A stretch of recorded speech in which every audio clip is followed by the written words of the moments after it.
Growing up in Santa Barbara, the water's cold, and I remember having ear issues plenty of times along the way.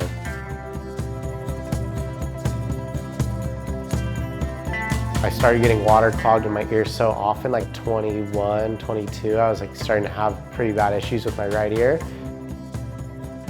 So exostosis is a bone formation in the body.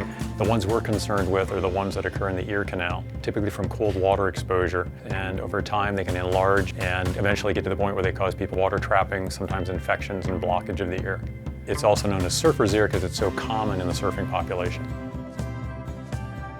The wetsuit changed things because prior to that there weren't a lot of people spending a lot of time immersing themselves in cold water. And once you put a wetsuit on people and they could be comfortably in the water for more prolonged periods of time, usually they weren't doing anything to protect their ears, so their ears were getting exposed to the effects of the cold water, which then led to the bone growth over thousands of hours. The concept of immersing yourself in cold water for recreation is very much a 20th century invention, and surfing is certainly probably the apex of that.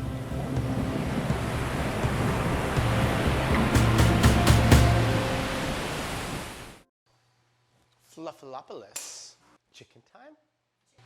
Dr. Hetzler. It's looking like a 4-hour and 15-minute drive right about now. Oh, we got a little traffic. Actually, it's probably been since the last time I saw Dr. Hetzler that I drove to Santa Cruz. Hello. How's it going? Hey Connor, good to see you. Welcome to Santa Cruz. Thank you. Thanks Come for in and have having a seat. How are you doing these days? Doing pretty well. Yeah, it's been, what, 4 or 5 years, I think, since I've been up here and had my ears checked out. There's water trapping, water getting stuck, they can't get out. And so if that's happening on a repeated basis, causing lots of problems, and there's a lot of bone narrowing, and the person wants to have a surgery to remove the bone growth, I'm happy to do that. The assessment on my ears was that my right ear was worse. That was about 85% closure, and then my left ear was 40 to 50%. So we can see part of the eardrum, and so, but I could see how, water could get stuck in there potentially. So not dramatically worse over that period of time. This can be challenging surgery. There are important structures on all sides. Worldwide, the most common technique for addressing this condition now is to make a cut behind the ear, peel the ear forward, peel all the skin out of the ear, and ream things out with a drill, and then put everything back. My concern with that is it's really sort of difficult in that tight space to protect the skin. There are important structures all around that you're trying to avoid. And the biggest issue of all is the noise of the drills, which can potentially damage people's hearing. So around 1997, I was looking for some other ways to try to evolve this operation, and then actually became aware of a surgeon in San Diego and a surgeon in Long Beach who were using a type of a chisel technique, and conferred with them. And then we sort of evolved our own technique and some of our own instrumentation since that time. The operation is done via the ear canal, and then basically what it amounts to is make an incision over the apex of one of these bone growths, peel the skin away like opening the cover of a book, and then start shaving the bone down with our various tools. And there's no flat percentage where I say you need to have surgery. It's just like, here's what your ears look like, you know what you're living with. Is it causing enough problems and we need to do an operation? It's more your decision than mine. Okay, cool.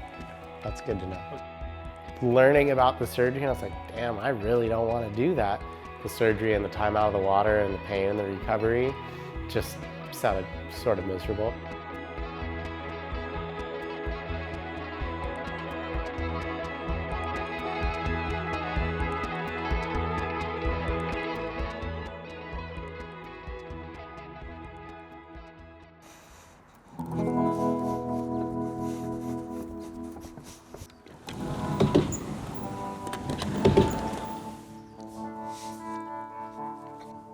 Because I've really made an effort to be diligent about wearing plugs. And it was cool to see that it's been working.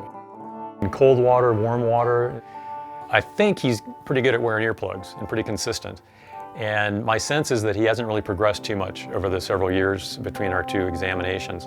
So if he keeps doing that, he may just do fine and not have things progress and may not need any other additional treatment for that. As a professional surfer, my gear is super important to me, from my boards, my wetsuits, my fins, wax, leashes, everything. So, it's nice to have been able to just incorporate my SurfEars into that and know that I can trust and rely on them when I'm packing up for a trip or a contest.